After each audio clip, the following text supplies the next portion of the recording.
My father signed my death warrant at exactly 11:47 p.m. on a cold Thursday night. He did it while I was lying in a medically induced coma, with a tangled web of plastic tubes shoved down my throat and a ventilator breathing for me. He did not tremble. He did not shed a single tear. He did not pace the waiting room or ask the doctors if I was in pain. He did not even ask what my chances of survival were. He only asked one single, calculated question. How much is this going to cost me? When the hospital's billing department gave him the estimated figure for the emergency surgeries needed to keep my crushed organs from failing, my father looked the attending physician dead in the eye and said, "Pull the plug. Disconnect everything. We are not paying for that." He said it with the casual, indifferent tone of a man declining an extended warranty on a cheap appliance. He spoke like someone canceling a monthly subscription that simply wasn't worth the hassle anymore. It wasn't the medical team who suggested letting me go because my injuries were too severe. It was the financial sector that showed him the numbers, and in his mind, the return on investment for my life was in the negative. He was ready to let me suffocate and bleed out internally, simply because it was the most cost-effective option on the table. But before I tell you how I survived that night, and the deeply disturbing, twisted truth I uncovered about the man whose blood runs in my veins, take a quick second to check if you are already subscribed to the channel. Drop a comment below telling me where you are listening to this video from. We absolutely love knowing how far our stories are reaching, and your support helps us bring you more of these real, raw experiences. My name is Chloe Reynolds. I am 27 years old. I work as a physical therapist, and for the first 27 years of my existence on this earth, I believed a massive, carefully constructed lie. I always thought my father, Arthur Reynolds, was a difficult, demanding, but ultimately righteous man. I was raised to believe he was a martyr, a man who had sacrificed his youth, his financial stability, and his peace of mind all for my sake. I was taught from a very young age that I owed him an eternal, unbreakable debt of gratitude because, at the very beginning of my life, he had supposedly saved me. I thought the emotional distance between us, his harsh words, and his constant demands were just the heavy toll of a father who had given up too much for his only child. I was so incredibly wrong. The story I had been fed my entire life, the narrative that shaped my childhood, dictated my career choices, and fed my crippling sense of guilt, was a total fabrication. It was a calculated manipulation designed to keep me chained to him, bowing my head in submission. When I finally woke up from that coma, 3 agonizing weeks after a catastrophic car accident that by all medical logic should have left me dead on the pavement, the world as I knew it shattered. I did not just discover that my father had actively tried to leave me to die on that hospital bed. I discovered the dark, terrifying reason why he desperately needed me to die, and why my survival was the absolute worst thing that could have ever happened to his meticulously hidden double life. The betrayal did not start in that cold hospital hallway.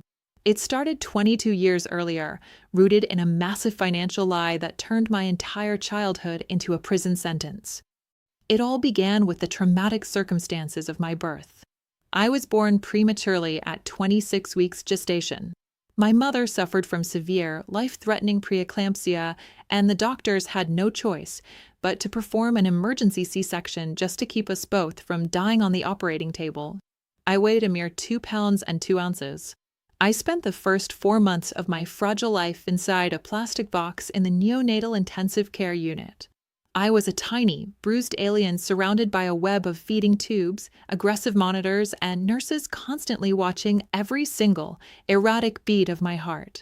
My mother used to tell me that story whenever I complained about a bad day at school or when I felt like giving up on something. She would brush my hair back and say, "You fought so incredibly hard to be here, Chloe. You are a warrior. You never give up." But Arthur? Arthur did not see a warrior. He did not see a miracle. When he looked at me, he saw a walking, breathing financial deficit. The first time I heard the actual dollar amount, the exact price tag placed on my existence, I was 17 years old. I will never forget the smell of stale bourbon and cheap takeout lingering in our cramped kitchen in suburban Chicago. I had nervously approached him to ask for $60. Just $60 to help cover the remaining cost of my senior prom dress. I had saved up the rest of the money by babysitting the neighborhood kids for months, but I was just a little bit short. He stopped eating his cold pizza, slowly turned to me, and looked at me as if I had just asked him to chop off his right arm. "Do you have any idea how much you cost me, Chloe?" he slurred, his voice dripping with venom. I stood there, completely frozen, gripping the fraying strap of my backpack. I did not know how to answer. $350,000, he spat, slamming his glass down on the Formica counter so hard it cracked. $350,000. That is what I paid out of pocket, beyond what the insurance covered, just to keep your defective little lungs breathing in that hospital. I mortgaged my life for you. And you have the absolute audacity to stand there and ask me for dress money. I never asked him for a single dime after that night. The guilt hit me like a physical blow, and I internalized that massive, crushing number. I convinced myself that I was a burden, a parasite that had drained my family's resources before I could even speak my first word. I did not ask for help with college applications. I did not ask for help with textbooks or transportation or food. By the time I was in college studying physical therapy, I was working 2 grueling jobs to survive. I would wake up at 4:30 in the morning to scrub toilets, empty trash cans, and mop floors in corporate office buildings before my 8 a.m. classes. Then, I would rush to work the night shift as a receptionist at a local rehabilitation clinic until midnight. My mother never once intervened. Whenever Arthur started his drunken, terrifying rants about the medical debt, whenever he tallied up my existence in front of me, she would suddenly find the kitchen floor incredibly fascinating. She would shrink into herself, her eyes darting away in submission. I used to resent her for her weakness. I thought she agreed with him. I thought she blamed me too. When I finally graduated and got a decent-paying job at a private clinic, I immediately started pouring my paycheck into the household. I paid the utility bills, I bought all the groceries, I covered the property taxes. Arthur never once said thank you. He would just snatch the receipts from my hand and mutter, "It is about time you started pulling your weight. It is about time you started paying me back." I thought that was just how life was going to be, until my mother died when I was 25. It was stage 4 pancreatic cancer. It was a fast, silent, and entirely devastating killer. She was diagnosed in June, and by late September, she was lying in a hospice bed in our living room, completely hollowed out, her skin yellowed, and her veins pumped full of morphine. In her final days, during a brief moment of terrifying clarity, she grabbed my hand with a desperate, crushing strength. Her eyes were wide, panicked. "Forgive him, Chloe," she whispered, her breath rattling painfully in her chest. "He is not an evil man. He just got completely lost in the dark." At the time, I thought it was the morphine talking. I thought she was hallucinating, trying to make peace with a difficult husband before she passed. But looking back now, with everything I know, I realize it was a confession. She knew exactly what he was. She knew the monstrous things he had done in the shadows, and she chose to take that terrifying secret to the grave rather than protect her own daughter. 6 months after we buried her, Arthur's behavior shifted dramatically. He started acting erratic, paranoid.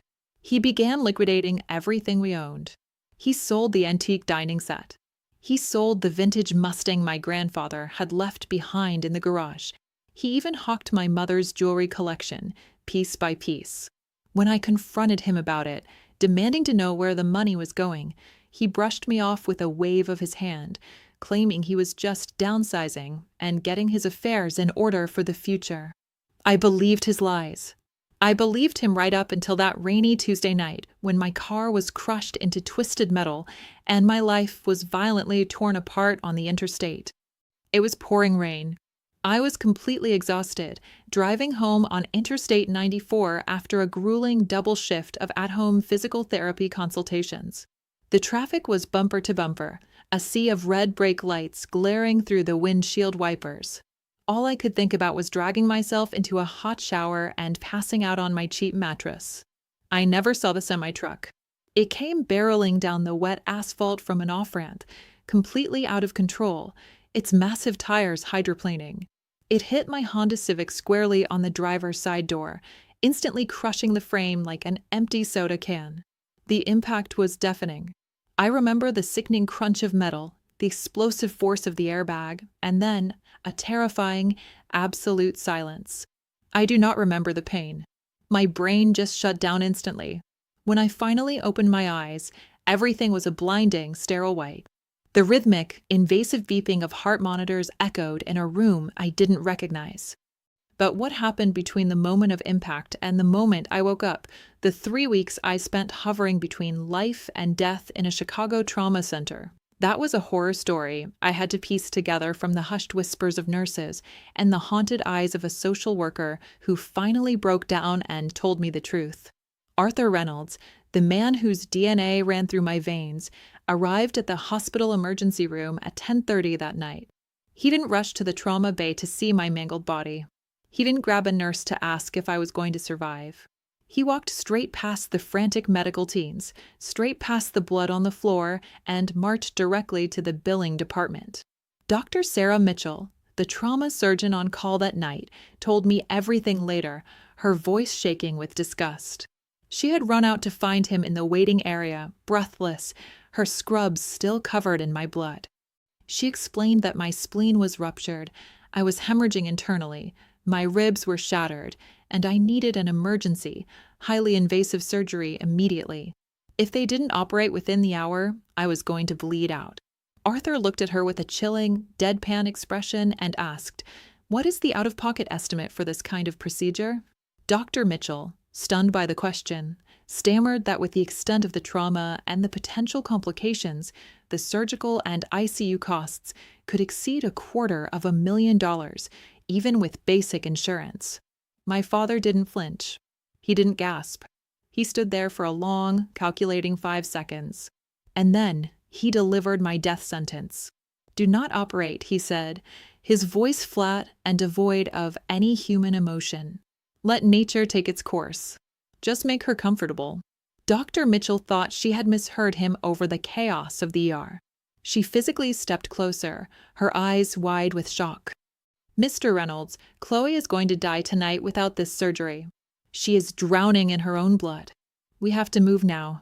"I understand," Arthur replied, crossing his arms over his chest. "But I do not have the money to pay for that, and her insurance is garbage. I am not putting myself in another mountain of debt for her. I did that once already, and it ruined me. Let her go." Dr. Mitchell was horrified. She had seen parents sob, scream, and offer to sell their organs to save their children. She had never, in her 15 years of emergency medicine, seen a father calmly calculate the cost of his child's life and decide it wasn't worth the investment. But legally, Arthur had the upper hand. He was my next of kin. I wasn't married. I didn't have children. I hadn't filed an advanced healthcare directive naming anyone else as my medical proxy. He had the legal authority to refuse life-saving treatment on my behalf, and the hospital administration, terrified of a massive malpractice lawsuit for performing unauthorized surgery, froze. They were going to let me die because the paperwork said they had to listen to the man who didn't want to pay the bill. But Dr. Mitchell wasn't going to let that happen. She remembered a tiny, seemingly insignificant detail from my intake forms. Months earlier, when I had started working at a clinic affiliated with that very hospital system, I had updated my employee file. I had listed Arthur as my primary contact, but I had scribbled down a secondary, emergency contact, Julian Hayes. Julian wasn't family. He was my best friend since our freshman year of college. He was loud, fiercely loyal, openly gay, and the kind of person who storms into a room and commands attention. When my mother died, Julian slept on my lumpy futon for 2 straight weeks just to make sure I ate. When Arthur screamed at me over money, Julian would drag me out of the house, hold my shaking hands, and fiercely whisper, "One day, Chloe. One day you are going to walk out of this nightmare and never look back." Dr. Mitchell bypassed protocol. She grabbed her personal cell phone and dialed Julian's number. Julian answered on the first ring. Dr. Mitchell didn't sugarcoat it. She laid it all out in a frantic rush, the crash, the internal bleeding, the ticking clock, and the monstrous decision my father had just made to let me expire in the ICU. Julian didn't panic. He didn't cry. He simply said, "Do not let that bastard near her room." I am 10 minutes away. He practically kicked the doors of the ER open at 11:20. He bypassed security, demanding to see Dr. Mitchell. When he found her, the administration was already drawing up the DNR paperwork for Arthur to sign. Legally, he holds the cards, Dr. Mitchell explained quickly to Julian, her voice tight with panic. But there is a gray area. If someone immediately contests the next of kin's decision based on gross medical neglect or malicious intent, a hospital ethics committee or a judge can intervene to mandate life-saving care. But it takes time we don't have. Julian didn't blink. He turned to the hospital director who was hovering nearby.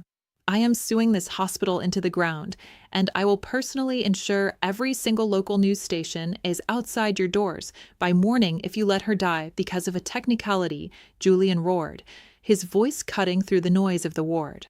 Take her to surgery right now. I don't give a damn about the liability. I will sign whatever financial guarantee you need. Bill me. Put a lien on my life. But cut her open and fix her. It wasn't a legally binding solution, but Julian's absolute fury, combined with Dr. Mitchell's aggressive medical recommendation to operate, gave the hospital director the sliver of justification he needed to bypass Arthur's refusal. He authorized the surgery under the hospital's emergency liability clause, forcing Julian to hastily sign a stack of documents assuming potential financial responsibility. Julian didn't even read them. He just furiously signed his name while they wheeled my bloody body past him. At exactly 11:50, 3 minutes before my father's refusal would have officially doomed me, I was pushed into the operating room. Arthur never even knew. He had already signed out at the front desk and driven home, fully believing he had just successfully orchestrated the cheapest, quietest murder imaginable. The surgery took 7 excruciating hours. Dr. Mitchell and her brilliant trauma team managed to stop the massive internal hemorrhaging, reconstruct my shattered spleen, and stabilize my crushed ribs with a cage of titanium plates. I survived the night, but my body was so utterly traumatized that they placed me in a deep, medically induced coma to give my organs a fighting chance to heal. During those 3 weeks of silent darkness, my father called the hospital exactly twice. He did not call to ask if my condition had improved. He did not call to speak to Dr. Mitchell.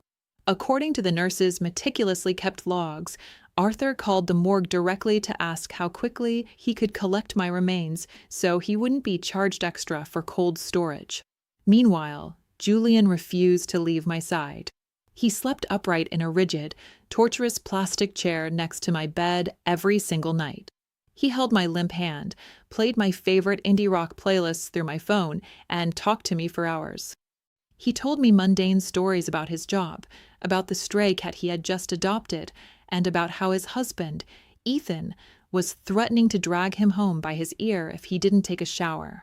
"You have to wake up, Chloe," Julian would whisper, his voice cracking in the quiet hum of the machines. "Because I am literally going to need spinal surgery if I sleep in this terrible chair for one more night." I finally woke up on a crisp Tuesday morning in October. The fluorescent lights above my bed were blinding, searing into my retinas like hot needles. I tried to swallow, but my throat felt like it was coated in shattered glass from the breathing tube they had just removed. A nurse noticed my eyelids fluttering and immediately sprinted out to get the doctor. Dr. Mitchell rushed in. She shined a penlight into my eyes, tested my basic reflexes, and asked me simple grounding questions. I knew my name. I knew I was in a hospital. But my memory of the crash was completely gone. "Where is my dad?" I croaked, my voice barely a whisper. The silence that filled the ICU room was suffocating. Dr. Mitchell looked away, a heavy sorrow masking her professional demeanor. "I am going to bring Julian in," she said softly, slipping out the door. Julian practically threw himself into the room, his eyes red and swollen with unshed tears. He looked utterly exhausted, but the relief radiating from him was palpable. He rushed to my bedside, gently gripping my hand. "Welcome back to the land of the living, you stubborn idiot," he choked out, trying to force a smile. "What happened?" I asked, my brain struggling to process the heavy atmosphere. "Why isn't Arthur here?" Julian looked back at Dr. Mitchell, who had quietly stepped back into the doorway. She gave him a slow nod. And then, Sitting on the edge of my hospital bed, Julian told me everything. He did not spare me a single detail. He told me about my father's arrival at the hospital, the horrifying conversation with the billing department, the refusal of care, and the heartless decision to let me bleed to death to save a few bucks. I did not cry. I honestly could not. It felt as though my brain simply lacked the capacity to process that level of evil. It felt like I was listening to a true crime podcast about a stranger, not the man who had raised me. "There is more," Julian said, his voice dropping to a serious, razor-sharp tone. "While you were under, I went by your house to grab some of your clothes and your identification documents. I noticed the door to Arthur's home office was left wide open. The place was a disaster. Papers everywhere. So I called Ethan. Ethan was Julian's husband, and more importantly, he was a ruthless, highly successful corporate attorney. Julian reached into his heavy leather messenger bag and pulled out a thick, manila folder stuffed with bank statements, legal contracts, and printed emails highlighted in aggressive neon yellow.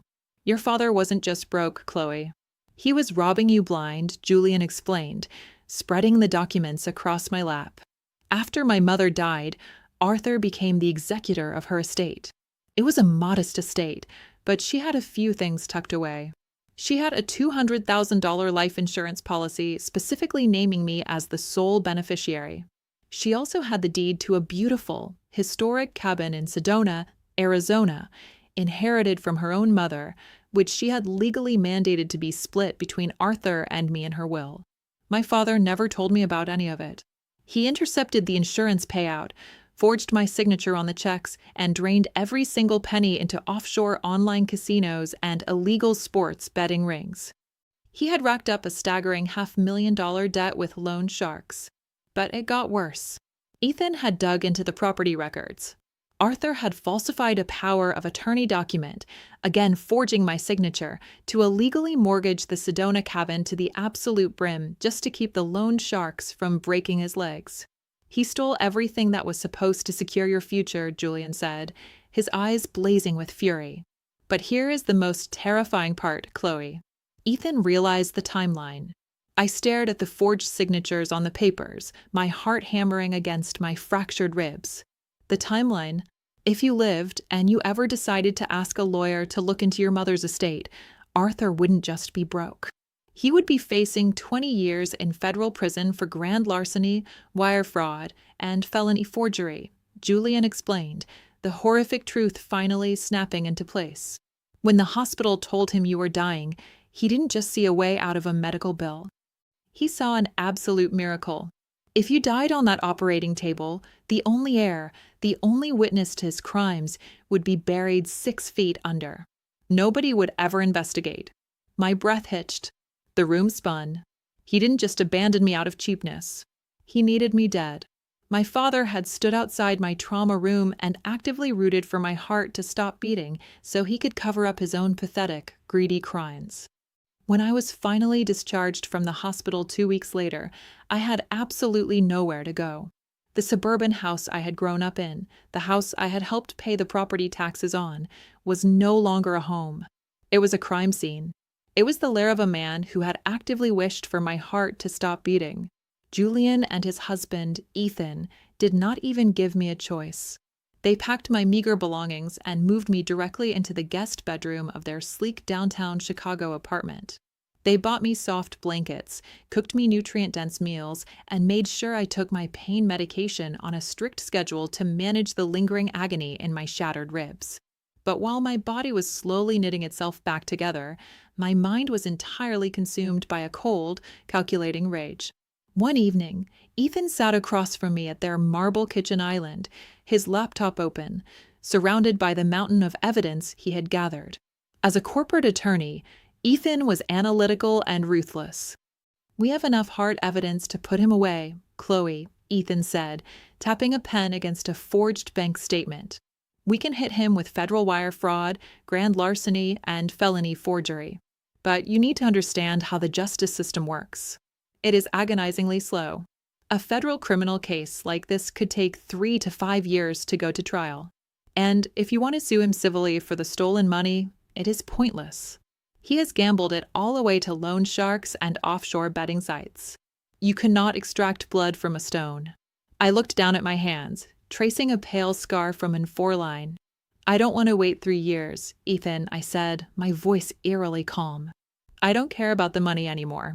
I want him to look in the mirror tomorrow morning and realize his entire life is over. Ethan stopped tapping his pen.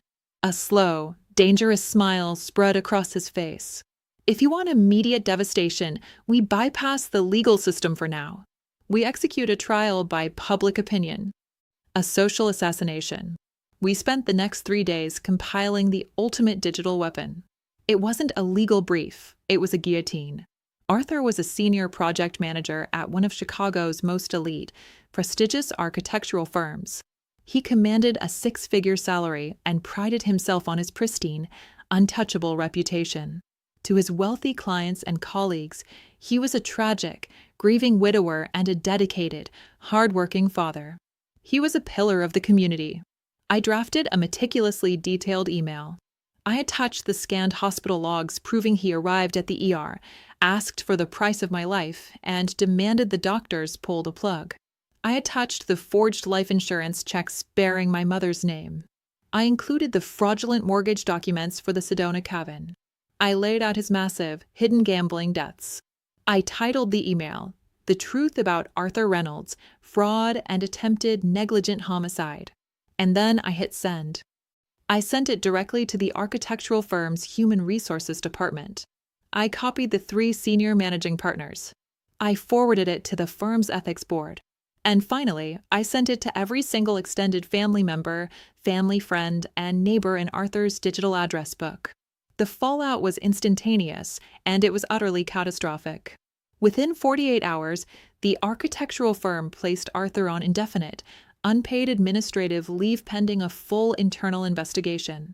They did not do this because they cared about my well-being. They did it because a senior manager who casually commits federal wire fraud and leaves his daughter to bleed out to cover his tracks is a massive corporate liability and a PR nightmare waiting to happen. My phone started blowing up. Relatives who had not spoken to me in years called me, sobbing hysterically. They told me Arthur had spun a web of lies, claiming I had suffered a mental breakdown after my mother's death, that I had cut all contact and moved across the country. He had told everyone I was perfectly fine, just estranged. No one knew about the car crash. No one knew I had almost died. A week later, on a rainy Saturday afternoon, the security intercom at Julian's apartment buzzed. It was him. A cornered rat is the most dangerous kind of animal. Arthur had tracked me down.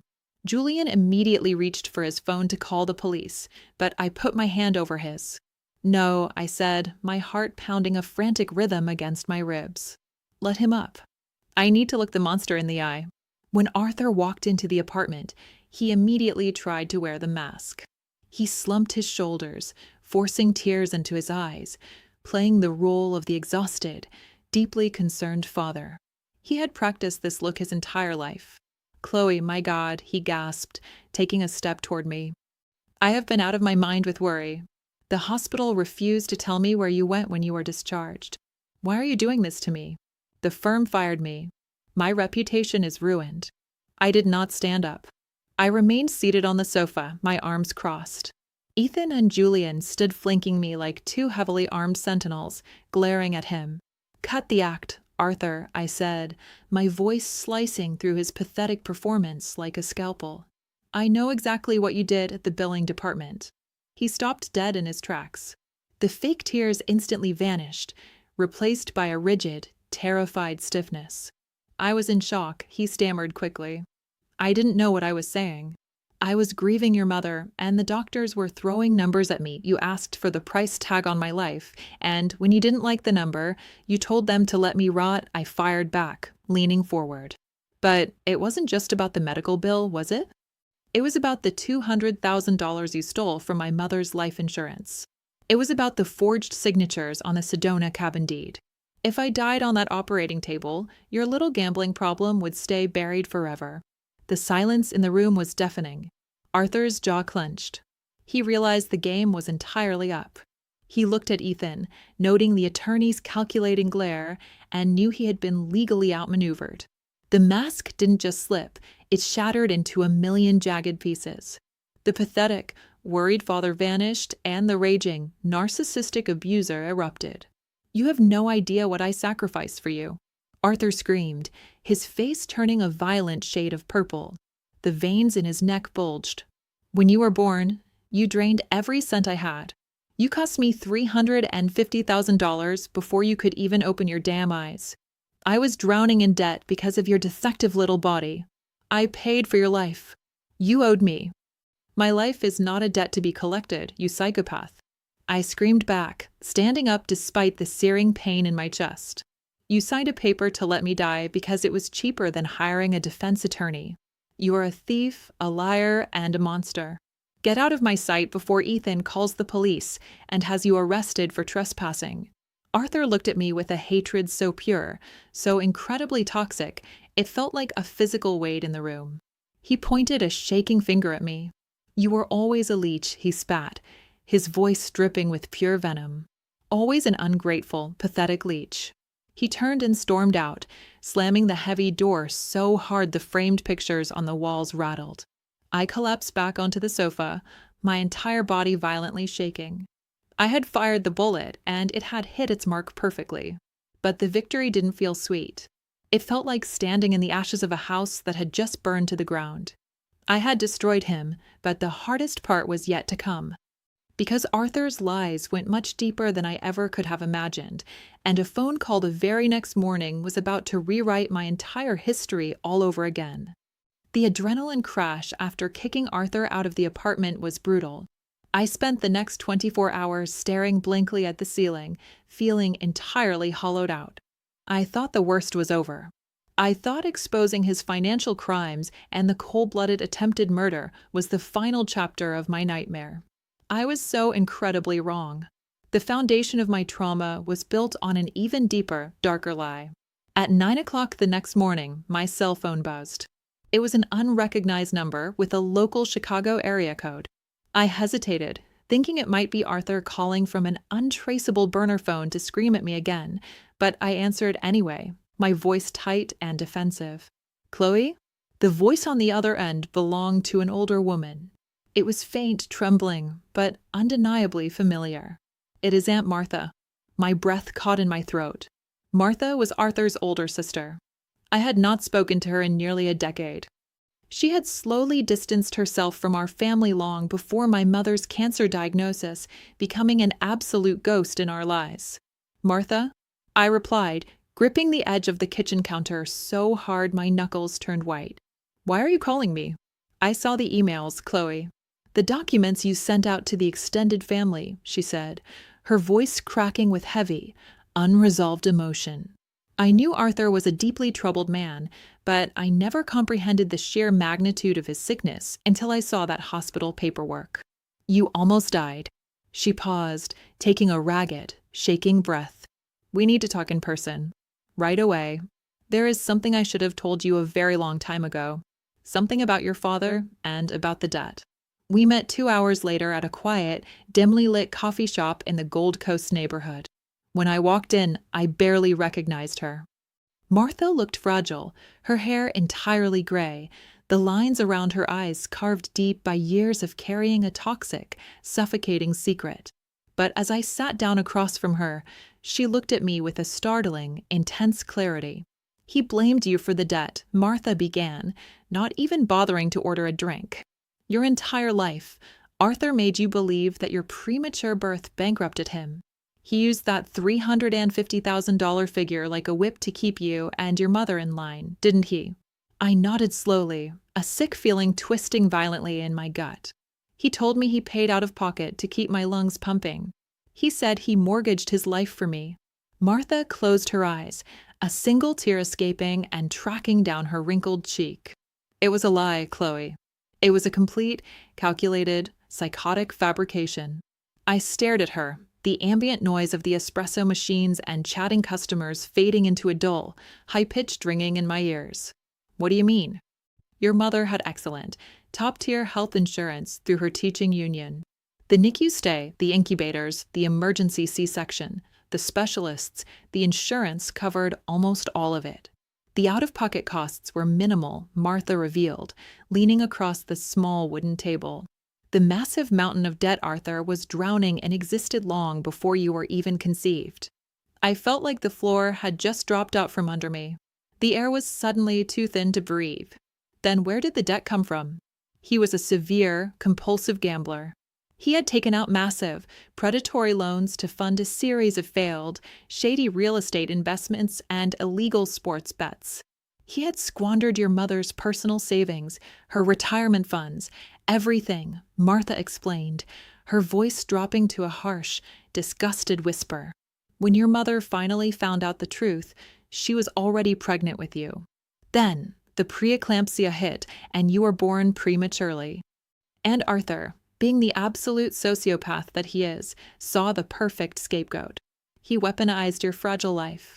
He told the family, he told your mother, and eventually he told you that the financial ruin was all your fault. It was the perfect, untouchable cover story for his addiction. My hands started to shake uncontrollably. My entire childhood, the grueling early morning shifts scrubbing corporate toilets before class, the crushing guilt of simply existing, the belief that I was a parasite, it was all based on a fictional narrative designed to protect a degenerate gambler. Why didn't my mother leave him? I demanded, my voice breaking in the middle of the quiet cafe. If she knew the truth, why did she let him torture me like that? Why did she let me pay the bills? Fear, Martha said softly. Arthur was not physically violent, but his psychological abuse was absolute and terrifying. He threatened to destroy her professional reputation. He threatened to drag her through a brutal, drawn-out custody battle and take you away using high-priced corporate lawyers he would buy on credit. She was terrified of him. She was quietly saving money, secretly preparing an exit strategy, but then the pancreatic cancer hit. It moved too fast. She simply ran out of time. I slumped back in my chair, unable to process the magnitude of the betrayal. My mother had not been weak. She had been a hostage in her own home. And her dying words, asking me to forgive him because he was lost in the dark, were the desperate, terrified words of a woman who knew she was leaving her only daughter alone with a monster. But that is not the only reason I asked you here today, Martha continued, reaching into her leather purse with trembling hands. There is another secret, a living one. She placed a slightly faded photograph on the table and slid it toward me. It showed Arthur, looking much younger, maybe in his late 20s, standing next to a woman I did not recognize. But my eyes immediately fell to the little girl standing in front of him. The little girl had my exact jawline. She had my exact deep, dark brown eyes. Arthur has another daughter, Martha said, dropping the final, devastating bomb. Her name is Audrey. She is 35 years old, living in Denver, Colorado. He abandoned her mother when Audrey was just a baby, completely washing his hands of them before he ever met your mother. The universe had completely tilted on its axis. I have a sister? Audrey reached out to me 3 days ago, Martha explained. Someone in our extended family network forwarded her the email you sent exposing Arthur. She saw the news about the hospital, about the fraud, about what he tried to do to you. She wants to meet you, Chloe, if you are ready. I did not even have to think about it. Give me her number. 1 week later, I stood in the arrivals terminal at O'Hare International Airport, my heart hammering a frantic rhythm against my healing ribs. When I saw her walking through the security gates, time seemed to stop entirely. It was like looking into a strange, slightly older mirror. We did not exchange awkward greetings. We did not shake hands. Audrey dropped her canvas duffel bag, and we just collapsed into each other's arms, crying right there in the middle of the crowded terminal. It was the fierce, desperate embrace of two soldiers who had survived the exact same war without ever knowing the other existed. Later that evening, sitting on the balcony of Julian's apartment, watching the city lights flicker, Audrey told me her story. It was a dark, twisted reflection of my own. She was a successful high school counselor now, but she had spent her entire life chasing a ghost. When my mother passed away 5 years ago, I found an old address book with his name in it hidden in her closet, Audrey said. staring out at the Chicago skyline, tracing the rim of her coffee mug with her thumb. I hired a private investigator to track him down. I just wanted to know where I came from. I sent him letters. I left voicemails at his office. He ignored all of it. Audrey turned to look at me, her eyes shining with unshed tears under the balcony lights. Finally, one day, he actually picked up the phone.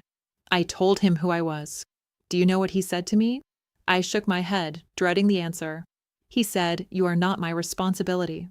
I already have a family, and you are not a part of it. Never contact me again." And then he hung up and changed his phone number. A fierce, protective rage flared up inside my chest. He had discarded her like absolute trash to play the role of the devoted, sacrificing family man, only to turn around and treat me like a financial burden he couldn't wait to erase from the ledger. "When I saw the email you sent to his firm," Audrey continued, her voice gaining a solid, unbreakable strength. "When I read that he tried to let you die to save a few dollars and cover up his theft, I didn't feel shocked, Chloe. I felt validated. I spent my whole life thinking I wasn't good enough, pretty enough, or smart enough for my father to stay. But seeing what he did to you, seeing the pure evil he is capable of, I finally realized the truth." She reached out and grabbed my hand, gripping it tightly. "We were never the problem, Chloe," Audrey whispered, a fierce, beautiful clarity in her eyes. "He was." In that exact moment, the crushing weight of the imaginary $350,000 debt, the years of feeling completely unworthy of love, the agonizing questions of why my father could not just be a father, all of it finally dissolved into the night air. I looked at the sister I never knew I had, and for the first time in my 27 years of life, I felt completely, undeniably free. While the social execution I orchestrated completely destroyed Arthur's prestigious career, Ethan made absolutely sure that the legal execution destroyed his freedom. We had bypassed the slow wheels of justice for immediate impact, but Ethan never stopped building the criminal case in the background. Once the architectural firm fired Arthur and the internal investigation uncovered massive financial irregularities tied to his personal accounts, federal authorities stepped in. Arthur received a subpoena to appear for a formal deposition regarding the stolen life insurance funds and the forged mortgage on the Sedona cabin. He did not show up. Instead, he panicked. 3 days later, state police tracked the GPS on his newly purchased burner phone to a filthy, rundown motel off Interstate 55, just outside of Springfield.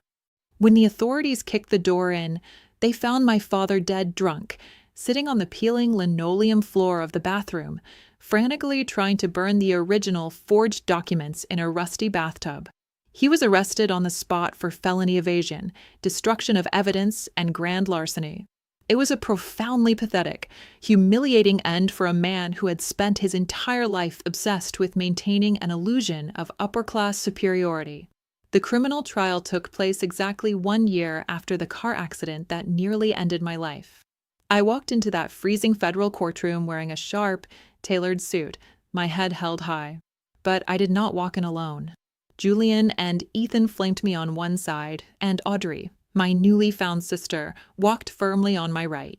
When Arthur was led into the courtroom wearing a standard-issue orange jumpsuit, his eyes scanned the gallery. When his gaze finally landed on me, and then shifted to the woman holding my hand, all the remaining color drained from his face. He recognized Audrey instantly. He knew, in that exact moment, that every single one of his dark, poisonous secrets had been dragged out into the blinding light. The prosecutor was ruthless. They presented the medical logs, the financial records, the forged checks, and the testimonies of Drs. Sarah, Mitchell, and Julian. Arthur's public defender tried to argue a desperate defense of diminished capacity, claiming my father was suffering from a severe psychological breakdown due to gambling, addiction, and grief. The judge did not buy a single word of it.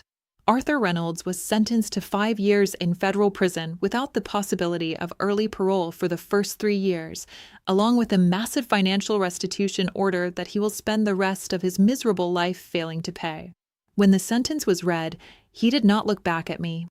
He just hung his head and let the bailiffs lead him away. 6 months into his sentence, I received a letter postmarked from the Federal Correctional Facility. I thought about throwing it directly into the shredder, but curiosity got the better of me. It was short, written in his precise, architectural handwriting. Chloe, I do not expect your forgiveness. I do not deserve it. I am writing to tell you that I failed as a father, not because you were a burden, but because I was a weak, broken man who could not face his own failures. I hope you build a better life than the one I gave you. It was an apology of sorts. But as I read the words, I realized something profound. I felt absolutely nothing. No anger, no sadness, no lingering guilt. I folded the paper, placed it in a small cardboard box in the back of my closet, and closed the door. I didn't keep it to remember him. I kept it as a receipt of my survival. Today, 2 years after the crash, my life is unrecognizable. I moved out of Julian and Ethan's guest room and rented a beautiful, sunlit apartment of my own in a quiet neighborhood. I decorated it exactly how I wanted, filling it with vibrant green plants and framed photographs of people who actually love me. For the first time in my life, I come home to a space that feels entirely safe. I am still working as a physical therapist, helping trauma patients rebuild their strength. I know exactly what it means to feel broken, which makes me better at helping them heal. Audrey flies in from Denver every couple of months. We have become fiercely protective of each other, making up for 30 years of stolen time. Last spring, Julian and Ethan finally got married in a gorgeous ceremony by the lake. I was Julian's best woman. I cried through the entire vows, completely overwhelmed by the pure, unconditional love surrounding me. People sometimes ask me if I have forgiven my father. They tell me that holding on to anger is like drinking poison, that I need to forgive him to find closure. My answer is a flat, unapologetic no, and that is perfectly okay. Forgiveness is not mandatory. You do not have to pardon your abuser to heal from the abuse. What brings closure is not absolving the person who hurt you. It is making the conscious, unshakable decision that their sickness will no longer dictate your future. Arthur tried to let me die because he saw my existence as a line item on a spreadsheet, a debt he refused to pay. But through months of therapy, I finally internalized the truth. I am not a cost. I am not a financial burden. I am a human being who deserved a father's love, and when I didn't get it, I learned how to fiercely love myself instead. If you are listening to my story right now and you resonate with this pain, if you have been made to feel like you owe someone your compliance just because they put a roof over your head or paid for your survival, I need you to hear me clearly. Your life is not a debt. You do not owe your sanity or your soul to anyone who holds their bare minimum obligations over your head like a weapon. You are inherently worthy of love, without conditions, without a price tag, and without a scorecard. It took me 27 years and a near-death experience to finally learn that lesson. I sincerely hope you learn it much faster than I did. If my story struck a chord with you today, please do me a favor and hit that subscribe button. Drop a comment below and tell me which moment in this entire nightmare shocked you the most. Did you expect the twist with Audrey? Let's talk about it down there. And do not forget to click the join button to become a channel member. You will get exclusive access to behind-the-scenes content and stories that are simply too intense to post publicly. Thank you for listening, and I will see you in the next video.